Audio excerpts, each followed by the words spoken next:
بلغنا رمضان. اعوذ باللہ من الشیطان الرجیم. بسم اللہ الرحمن الرحیم. حمیم تنزیل الکتاب من اللہ العزیز الحکیم. حمیم، اس کتاب کا اتارنا اللہ کی طرف سے ہے جو سب پر غالب کمال حکمت والا ہے. ہم نے آسمانوں اور زمین کو اور جو ان دونوں کے درمیان ہے حق اور مقررہ میعاد ہی کے ساتھ پیدا کیا ہے، اور وہ لوگ جنہوں نے کفر کیا اس چیز سے جس سے وہ ڈرائے گئے منہ پھیرنے والے ہیں. کہہ دے، کیا تم نے دیکھا جن چیزوں کو تم اللہ کے سوا پکارتے ہو؟ مجھے دکھاؤ انہوں نے زمین میں سے کون سی چیز پیدا کی ہے، یا آسمانوں میں ان کا کوئی حصہ ہے؟ لاؤ میرے پاس اس سے پہلے کی کوئی کتاب یا علم کی کوئی نقل شدہ بات اگر تم سچے ہو. السلام علیکم ورحمۃ اللہ وبرکاتہ.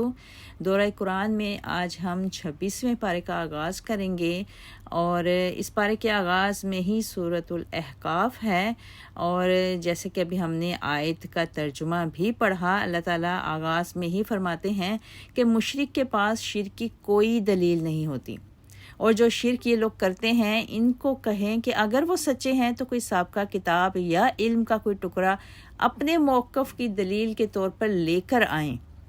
مزید اللہ تعالیٰ نے یہ فرمایا کہ اس سے بڑھ کر گمراہ کون ہوگا جو اللہ تعالیٰ کے علاوہ کسی اور کو پکارتا ہے، جو قیامت تک اس کی پکار کا جواب نہیں دے سکتے اور وہ ان کے پکارنے سے غافل ہیں. اس کے بعد اللہ تعالیٰ نے کفار کے بہتان کے متعلق بتایا کہ کافر رسول اللہ صلی اللہ علیہ وسلم پر جھوٹا بہتان باندھتے تھے کہ نعوذ باللہ آپ نے قرآن مجید کو گھڑا ہے. اللہ تعالیٰ نے فرمایا کہ حبیب علیہ السلام آپ اعلان فرما دیں کہ اگر میں نے اس کو اپنے آپ سے گھڑا ہے تو اللہ تعالیٰ کے بغیر میں کسی بھی چیز کی ملکیت نہیں رکھتا. یعنی یہ کب ممکن ہے کہ اللہ تعالیٰ اپنے پر جھوٹ باندھنے والے کی گرفت نہ فرمائے؟ اور ارشاد ہوا کہ آپ کہہ دیجئے تم ذرا دیکھو کہ اگر یہ اللہ تعالیٰ کی طرف سے ہے تو تم اس کا انکار کر کے در حقیقت تکبر کے مرتکب ہو رہے ہو. اللہ تعالیٰ نے مزید فرمایا کہ بے شک جن لوگوں نے کہا کہ ہمارا رب اللہ ہے، پھر اس پر استقامت اختیار کی تو نہ ان پر کوئی خوف ہوگا اور نہ غم، اور یہ لوگ جنتی ہوں گے، ہمیشہ اس میں رہیں گے اور ان کو ان کے کیے کی جزا ملے گی. اس کے بعد والدین سے حسن سلوک کی تلقین کی گئی. اللہ تعالیٰ فرماتا ہے کہ ہم نے انسان کو اپنے والدین سے اچھے برتاؤ کا حکم دیا. اس کی ماں نے تکلیف کے ساتھ اس کو اٹھائے رکھا اور تکلیف کے ساتھ اسے جنم دیا، اور اس کے عمل اور اس کے دودھ پینے کی مدت 30 ماہ ہے، یہاں تک کہ جب وہ اپنی جوانی کی انتہا کو پہنچا اور 40 سال کا ہوا تو اس نے کہا رب اوزعنی ان اشکر نعمتک التي انعمت علی وعلى والدی وان اعمل صالحا ترضاه واصلح لی فی ذریتی انی تبت الیک وانی من المسلمین. اے میرے رب، مجھے توفیق دے کہ میں تیری اس نعمت کا شکر ادا کروں جو تو نے مجھے اور میرے والدین کو دی، اور مجھے توفیق دے کہ میں ایسے نیک اعمال کروں جنہیں تو پسند کرتا ہے، اور تو میری اولاد کی اصلاح کر دے. میں تیری بارگاہ میں آ کر توبہ کرتا ہوں اور بے شک میں مسلمانوں میں سے ہوں. بہت ہی پیاری دعا ہے. کوشش کریں کہ سب بہنیں یہ دعا ضرور یاد کریں اور اپنی دعاؤں میں اس دعا کو بھی شامل کریں. یہ ایک بہترین اور جامع دعا ہے جس میں اللہ تعالیٰ سے اللہ تعالیٰ کی نعمت کا شکر بھی ادا کیا گیا ہے، اور اپنے والدین کے لیے توفیق بھی مانگی گئی ہے، اور نیک اعمال کی بھی دعا کی گئی ہے، اپنی اولاد کی اصلاح کی بھی دعا ہے، اور اللہ سے توبہ بھی کی گئی ہے، اور اپنے مسلم ہونے کا اقرار بھی کیا گیا ہے. اس کے بعد اللہ تعالیٰ ایسے لوگوں کے بارے میں کہتے ہیں کہ اولئک الذین نتقبل عنہم احسن ما عملوا. یہی وہ لوگ ہیں جن کے بہترین اعمال کو ہم قبول کرتے ہیں اور ان کی خطاؤں کو معاف کرتے ہیں، اور یہ لوگ جنتی ہیں. اس سچے وعدے کے مطابق جو ان سے دنیا میں کیا جاتا تھا. الحمدللہ. اس کے بعد قوم عاد کا انجام بتایا گیا ہے. اللہ تعالیٰ نے قوم عاد کا ذکر کیا ہے کہ جناب ہود علیہ السلام نے اپنی قوم کو کہا کہ اللہ کے سوا کسی کی بندگی نہ کرو، میں بے شک تمہارے بارے میں بڑے دن کے عذاب سے ڈرتا ہوں.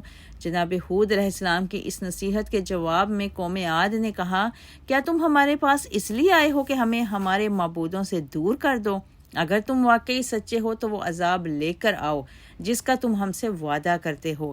حضرت ہود علیہ السلام نے کہا کہ اس کا علم تو صرف اللہ کے پاس ہے، اور میں تو تمہیں وہ پیغام دیتا ہوں جسے دے کر مجھے بھیجا گیا ہے، لیکن میں دیکھ رہا ہوں کہ تم لوگ جاہل ہو۔ یہاں پر حضرت ہود علیہ السلام نے اپنی قوم کے لوگوں کو جاہل قرار دیا، اور وہ اس لیے دیا کہ جب ایک قوم کے پاس ان کا علم، ان کی کتاب آ جائے اور وہ اس پر عمل نہ کریں تو پھر چاہے اس قوم کے لوگ کتنے بھی پڑھے لکھے ہوں وہ جاہل ہی تصور کیے جائیں گے۔ حضرت ہود علیہ السلام کی قوم عذاب کی تمنا کر کے ایک طرح سے انہیں جھٹلا رہی تھی، چنانچہ اللہ تعالیٰ نے اپنے عذاب کو بادلوں کی شکل میں ان کی طرف روانہ کیا۔ پس جب انہوں نے اس بادل کو دیکھا جو ان کی وادیوں کی طرف بڑھ رہا تھا تو کہنے لگے کہ یہ بادل ہے جو ہم پر بارش برسائے گا۔ اللہ تعالیٰ نے کہا، بلکہ یہ وہ عذاب ہے جس کی تمہیں جلدی تھی۔ یہ ایک ہوا تھی جس میں ایک المناک عذاب تھا۔ وہ ہوا اپنے رب کے حکم سے ہر چیز کو تباہ و برباد کر رہی تھی۔ چنانچہ اللہ نے ان کو اس طرح صفائے ہستی سے مٹایا کہ ان کے گھروں کے سوا اب کچھ بھی نظر نہیں آ رہا تھا۔ مکان تو موجود تھے لیکن مکین نظر نہیں آ رہے تھے۔ اللہ تعالیٰ فرماتے ہیں کہ ہم مجرم قوم کو ایسا ہی بدلہ دیتے ہیں۔ اس کے بعد جنات کا قبول اسلام کا واقعہ ہے۔ اللہ تعالیٰ نے جنات کی ایک جماعت کے قبول اسلام کا بھی ذکر کیا ہے کہ جناب رسول اللہ صلی اللہ علیہ وسلم قرآن کی تلاوت فرما رہے تھے کہ اللہ تعالیٰ نے جنات کی ایک جماعت کو قرآن سنوانے کے لیے آپ کی طرف پھیر دیا۔ پس جب وہ آپ کے پاس پہنچے تو انہوں نے کہا، توجہ کے ساتھ سنو۔ جب تلاوت مکمل ہو گئی تو وہ اپنی قوم کے پاس اس ارادے سے پلٹے کہ ان کو اللہ کے عذاب سے ڈرا سکیں، یعنی وہ پیارے نبی صلی اللہ علیہ وسلم کے پیغام کو قبول کرتے ہوئے اللہ پر ایمان لے آئے تھے۔ انہوں نے کہا، یا قومنا انا سمعنا کتابا انزل من بعد موسیٰ، اے ہماری قوم، ہم نے ایک کتاب کو سنا ہے جو موسیٰ علیہ السلام کے بعد نازل کی گئی ہے، جو گزشتہ کتابوں کی تصدیق کرنے والی ہے اور حق اور سیدھے راستے کی طرف رہنمائی کرنے والی ہے۔ اے ہماری قوم، اللہ کی طرف بلانے والے کی دعوت کو قبول کرو اور اس پر ایمان لاؤ۔ اللہ تمہارے گناہوں کو معاف کر دے گا اور تمہیں المناک عذاب سے نجات دے دے گا۔ اور جو کوئی اللہ کی طرف دعوت دینے والے کے پیغام کو قبول نہیں کرے گا تو وہ زمین پر اللہ کو عاجز نہیں کر سکتا، اور اللہ کے سوا کوئی اس کا مددگار نہیں ہوگا، اور ایسے ہی لوگ کھلی گمراہی میں ہیں۔ اس کے بعد نبی کریم صلی اللہ علیہ وسلم کو صبر کی تلقین کرتے ہوئے اللہ تعالیٰ نے کہا کہ آپ ویسے صبر فرمائیں جس طرح آپ سے قبل اولو العزم انبیاء یعنی نوح علیہ السلام، ابراہیم علیہ السلام، موسیٰ علیہ السلام اور عیسیٰ علیہ السلام صبر فرماتے رہے۔ اور پیارے نبی صلی اللہ علیہ وسلم نے جب دعوت دین پر صبر کیا تو آپ کا صبر تمام انبیاء سابقین کے صبر پر سبقت لے گیا۔ سورہ احقاف کے بعد سورۃ محمد ہے۔ سورہ محمد میں اللہ تعالیٰ اعلان فرماتے ہیں کہ جو لوگ کفر کا ارتکاب کرتے ہیں اور اللہ کے راستے سے روکتے ہیں، ان کے اعمال گمراہ کن ہیں، اور جو لوگ ایمان لائے اور نیک اعمال کرتے رہے اور رسول اللہ صلی اللہ علیہ وسلم پر نازل ہونے والی کتاب پر بھی ایمان لائے جس کو اللہ نے حق کے ساتھ نازل فرمایا، تو اللہ نے ان کی خطاؤں کو معاف کر دیا اور ان کے معاملات کو سنوار دیا ہے۔ اس کے بعد اللہ تعالیٰ نے اہل ایمان کو خطاب کرتے ہوئے کہا کہ اگر تم اللہ کی مدد یعنی اس کے دین کا کام کرو گے تو وہ تمہاری مدد کرے گا اور تمہارے قدموں کو مضبوط کر دے گا بے شک۔ اور سورہ محمد میں پھر اللہ تعالیٰ نے اہل کفر کو جانوروں کی طرح کہا۔ اللہ تعالیٰ نے اپنی ذات کے منکروں کا ذکر کرتے ہوئے کہا کہ اہل کفر کا رہن سہن اور کھانا جانوروں کے کھانے کی مانند ہے اور جہنم ان کا ٹھکانہ ہے۔ جس طرح جانور حلال و حرام کی تمیز کے بغیر کھاتے ہیں، اسی طرح کافر بھی حلال و حرام کی تمیز کے بغیر کھاتے ہیں، اور اللہ تعالیٰ نے ایسے لوگوں کے لیے جہنم کے دہکتے ہوئے انگاروں کو تیار کر دیا ہے۔ اللہم اجیرنا من النار، آمین۔ اور اس کے بعد جنت کے حسین مناظر کا ذکر کیا گیا، اور اللہ تعالیٰ نے جنت کے حسین و جمیل مناظر کو اس طرح بیان کیا کہ اس جنت کی مثال جس کا پرہیزگاروں سے وعدہ کیا جاتا ہے کچھ اس طرح سے ہے کہ اس میں کبھی خراب نہ ہونے والی پانی کی نہریں ہیں اور ایسے دودھ کی نہریں ہیں جن کے ذائقے میں کبھی تغیر نہیں آئے گا، اور خوش ذائقہ شراب کی نہریں ہیں اور خالص شہد کی نہریں ہیں، اور ان کے لیے اس میں ہر طرح کے پھل ہیں، اور ان کا رب ان کو بخش دے گا۔ اللہم اغفر لنا وارحمنا، اللہم اغفر لنا ولوالدینا وللمؤمنین والمؤمنات والمسلمین والمسلمات الاحیاء منہم والاموات، اللہم انا اسألک جنت الفردوس واعوذ بک من النار، آمین۔ اللہ تعالیٰ نے اس کے بعد اپنی مخلوق کو پیغام فکر دیتے ہوئے کہا کہ کیا یہ جنتی ان کی مانند ہے جو ہمیشہ آگ میں رہیں گے اور ان کو کھولتا ہوا گرم پانی پلایا جائے گا جو ان کی انتڑیوں کو کاٹ ڈالے گا۔ اس کے بعد قرآن مجید پر تدبر کرنے کی تلقین کی گئی۔ اللہ تعالیٰ نے ارشاد فرمایا کہ لوگ قرآن مجید پر کیوں غور نہیں کرتے؟ کیا ان کے دل پر تالے لگے ہوئے ہیں؟ اس کے بعد اللہ تعالیٰ فرماتے ہیں پس جان لو کہ اللہ تعالیٰ کے سوا کوئی معبود نہیں ہے۔ مزید اس صورت میں اللہ تعالیٰ نے فرمایا کہ جن لوگوں نے کفر کیا اور اللہ کے راستے سے روکتے رہے اور ہدایت واضح ہو جانے کے باوجود رسول اللہ صلی اللہ علیہ وسلم کی مخالفت کی، وہ اللہ تعالیٰ کو نقصان نہیں پہنچا سکتے اور ان کے اعمال برباد ہو چکے ہیں۔ اللہ تعالیٰ نے اہل ایمان کو فرمایا کہ اللہ اور اس کے رسول کی اطاعت کرو اور اپنے اعمال کو باطل نہ کرو انشاءاللہ تعالیٰ۔ سورہ محمد کے بعد سورہ فتح ہے، اور یہ سورہ نبی کریم صلی اللہ علیہ وسلم کو دنیا و ما فیہا کی ہر نعمت سے زیادہ محبوب تھی۔ چنانچہ صحیح بخاری و مسلم میں مروی ہے کہ رسول کریم صلی اللہ علیہ وسلم ایک رات سفر میں تھے اور حضرت عمر رضی اللہ تعالیٰ عنہ بھی آپ صلی اللہ علیہ وسلم کے ساتھ تھے۔ حضرت عمر رضی اللہ تعالیٰ عنہ نے آپ صلی اللہ علیہ وسلم سے کوئی مسئلہ پوچھا، لیکن آپ صلی اللہ علیہ وسلم نے کوئی جواب نہ دیا۔ انہوں نے دوبارہ دوسری بار پوچھا، پھر بھی آپ نے کوئی جواب نہ دیا۔ تیسری بار پوچھا، تب بھی آپ صلی اللہ علیہ وسلم نے کوئی جواب نہ دیا۔ حضرت عمر رضی اللہ تعالیٰ عنہ نے دل میں سوچا، تجھے تیری ماں گم پائے تو نے 3 بار بڑی عاجزی سے سوال کیا، لیکن تینوں بار آپ صلی اللہ علیہ وسلم نے تجھے کوئی جواب نہیں دیا۔ حضرت عمر کہتے ہیں میں نے اپنا اونٹ تیز کر دیا اور لوگوں سے آگے نکل گیا، لیکن اس بات سے ڈرتا رہا کہ میری اس حرکت پر قرآن مجید نازل نہ ہو جائے۔ اتنے میں ایک پکارنے والے نے زور سے میرا نام پکارا۔ میں نے دل میں سوچا کہ میرے بارے میں قرآن مجید نازل ہونے کا خدشہ صحیح ثابت ہو گیا۔ میں رسول کریم صلی اللہ علیہ وسلم کی خدمت میں حاضر ہوا اور سلام عرض کی تو آپ صلی اللہ علیہ وسلم نے ارشاد فرمایا، آج رات مجھ پر ایک سورت نازل کی گئی ہے جو مجھے ہر اس چیز سے زیادہ محبوب ہے جس پر سورج طلوع ہوتا ہے۔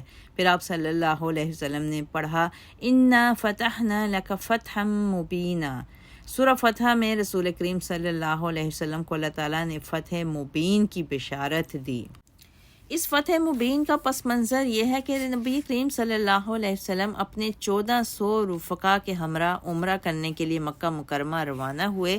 جب منزل قریب آئی تو کافروں نے نبی کریم کو مکے داخل ہونے سے روک دیا۔ آپ نے مذاکرات کے لیے جناب عثمان غنی رضی اللہ تعالیٰ عنہ کو روانہ فرمایا۔ جب آپ کی واپسی میں تاخیر ہوئی تو یہ افواہ پھیل گئی کہ سیدنا عثمان رضی اللہ تعالیٰ عنہ کو شہید کر دیا گیا ہے۔ اس موقع پر رسول اللہ صلی اللہ علیہ وسلم نے اپنے صحابہ سے قصاص عثمان کے لیے بیعت کا تقاضا کیا تو صحابہ اکرام رضی اللہ عنہم نے فوراً سے پہلے نبی رحمت صلی اللہ علیہ وسلم کے ہاتھ پر اپنے ہاتھ کو رکھ دیا۔ اللہ تعالیٰ فداکار مومنوں سے راضی ہوئے اور اللہ تعالیٰ نے فرما دیا کہ اللہ ان مومنوں سے راضی ہے جنہوں نے درخت کے نیچے آپ کے ہاتھ پر بیعت کی۔ اسے بیعت رضوان کہا جاتا ہے اور اللہ تعالیٰ نے قرآن میں اس بیعت کا ذکر فرما دیا۔ بعد ازاں معلوم ہوا کہ سیدنا عثمان غنی رضی اللہ تعالیٰ عنہ زندہ ہیں۔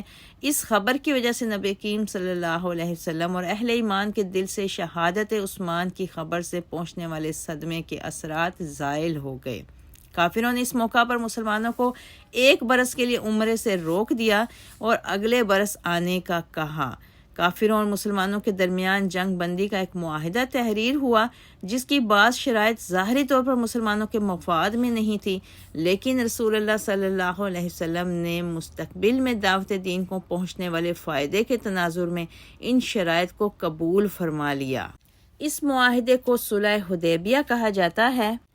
بعض صحابہ کرام کو عمرہ نہ کرنے کا ملال تھا اور بعض کو صلح حدیبیہ میں درج شدہ شرائط کا دکھ تھا، تاہم اللہ تعالیٰ کے حبیب صلی اللہ علیہ وسلم کے فیصلے کے سامنے تمام صحابہ نے سر تسلیم خم کر دیا۔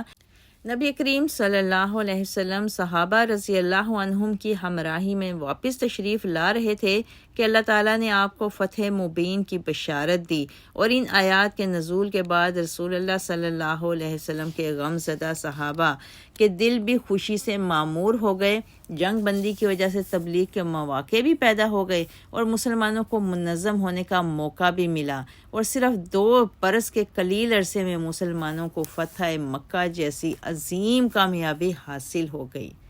اس کے بعد اس سورہ فتح میں اللہ تعالیٰ نے یہ بھی ارشاد فرمایا کہ اللہ تعالیٰ نے اپنے رسول کو دین حق کے ساتھ بھیجا تاکہ دین حق کو باقی ادیان پر غالب کر دیا جائے۔ اللہ تعالیٰ نے ارشاد فرمایا کہ رسول اللہ کے صحابہ کافروں پر شدید اور ایک دوسرے پر رحمت فرمانے والے ہیں۔ سورہ فتح کے بعد سورۃ الحجرات ہے، اور اس سورت میں اللہ تعالیٰ نے ارشاد فرمایا کہ اہل ایمان کو اللہ اور اس کے رسول سے آگے نہیں بڑھنا چاہیے۔ اللہ تعالیٰ نے فرمایا یا ایھا الذین آمنوا لا ترفعوا اصواتکم فوق صوت النبی، اے ایمان والو، نبی صلی اللہ علیہ وسلم کی آواز سے اپنی آواز اونچی نہ کرو، اور ان کے سامنے بلند آواز سے اس طرح بات نہ کرو جس طرح تم میں سے بعض کے سامنے اپنی آواز بلند کرتے ہیں، ورنہ تمہارے اعمال برباد ہو جائیں گے اور تمہیں اس کا پتہ بھی نہیں چلے گا۔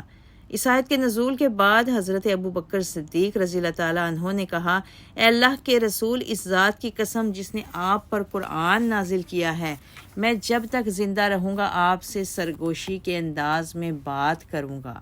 سبحان اللہ۔ بخاری و مسلم شریف میں ایک حدیث ہے کہ جب یہ آیت نازل ہوئی تو ثابت بن قیس رضی اللہ تعالیٰ عنہ نے، جن کی آواز اونچی تھی، کہا کہ میری آواز رسول اللہ صلی اللہ علیہ وسلم کی آواز سے اونچی ہوتی تھی، میرے اعمال برباد ہو گئے اور میں اہل نار میں سے ہوں، اور غمزدہ حالت میں اپنے گھر بیٹھ گئے۔ صحابہ کرام نے جب رسول اللہ صلی اللہ علیہ وسلم کو ان کی حالت کی خبر دی تو آپ نے فرمایا کہ نہیں، وہ تو اہل جنت میں سے ہیں۔ چنانچہ رسول اللہ صلی اللہ علیہ وسلم کی پیشن گوئی پوری ہوئی اور وہ یمامہ کی جنگ میں مرتدین کے خلاف جہاد کرتے ہوئے شہید ہوئے۔ اس صورت میں اللہ تعالیٰ نے یہ بھی ارشاد فرمایا کہ جب فاسق تمہارے پاس کوئی خبر لے کر آئے تو اس کی تحقیق کر لیا کرو، ایسا نہ ہو کہ تم کسی قوم کے بغیر سبب کے ہلاک ہو جاؤ اور بعد میں تمہیں اپنے کیے پر ندامت کا سامنا کرنا پڑے۔ یعنی اللہ تعالیٰ نے کسی فاسق کی خبر کی تحقیق کا حکم دیا ہے، اور اس کے بعد بعض آداب کی تلقین کی گئی۔ اللہ تعالیٰ نے ان لوگوں کی بھی مذمت کی ہے جو نبی کریم صلی اللہ علیہ وسلم کے گھر کے باہر آ کر آپ کو بلند آواز سے پکارتے تھے۔ اللہ نے ایسے لوگوں کو بے عقل قرار دیا۔ صحابہ کرام رضی اللہ تعالیٰ عنہم رسول اللہ صلی اللہ علیہ وسلم کے انتقال کے بعد بھی آپ کی مسجد میں آواز کو بلند کرنے کو برا جانتے تھے۔ امیر المومنین حضرت عمر فاروق رضی اللہ تعالیٰ عنہ نے مسجد نبوی میں 2 لوگوں کو اونچی آواز سے بات کرتے سنا تو حضرت عمر نے ان کو متوجہ کر کے پوچھا کہ تم کہاں کے ہو؟ تو انہوں نے کہا ہم طائف کے ہیں۔ تو حضرت عمر نے کہا اگر تم مدینے کے ہوتے تو تمہاری پٹائی کر دیتا، کیونکہ تم مسجد نبوی میں اونچی بلند آوازیں کر رہے ہو۔ اس صورت میں اللہ تعالیٰ نے یہ بھی ارشاد فرما دیا کہ اگر مومنوں کے 2 گروہوں کی آپس میں جنگ ہو جائے تو ان کے درمیان صلح کروا دینی چاہیے۔ اگر ایک گروہ سرکشی پر تلا رہے تو ایسی صورت میں باغی گروہ کے خلاف جنگ کرنی چاہیے یہاں تک کہ وہ صلح پر آمادہ ہو جائے۔ ساتھ ہی اللہ تعالیٰ نے یہ بھی فرمایا کہ بے شک مومن آپس میں بھائی بھائی ہیں، ان کی صلح صفائی کروا دیا کرو۔ اللہ تعالیٰ نے اس صورت میں تجسس کی بھی شدت سے مذمت کی ہے اور بدگمانی کو گناہ قرار دیا ہے، اور اللہ تعالیٰ نے اس کے ساتھ ہی غیبت کو بدترین گناہ قرار دیتے ہوئے کہا کہ اس کی مثال یوں ہے جیسے کوئی اپنے مردہ بھائی کا گوشت کھا رہا ہو۔ جس طرح کوئی اس عمل کو پسند نہیں کرے گا، اسی طرح غیبت سے بھی اجتناب کرنا ضروری ہے۔ اس صورت میں اللہ تعالیٰ نے مزید بتایا کہ قبائل اور گروہ تعارف کے لیے بنائے گئے ہیں۔ یہ قبیلے، یہ ذات، یہ برادریاں صرف اور صرف انسان کی پہچان کے لیے ہیں، جبکہ فضیلت کا سبب تقویٰ ہے۔ جو پرہیزگار ہے وہ اللہ کی نظروں میں سب سے زیادہ عزت دار ہے۔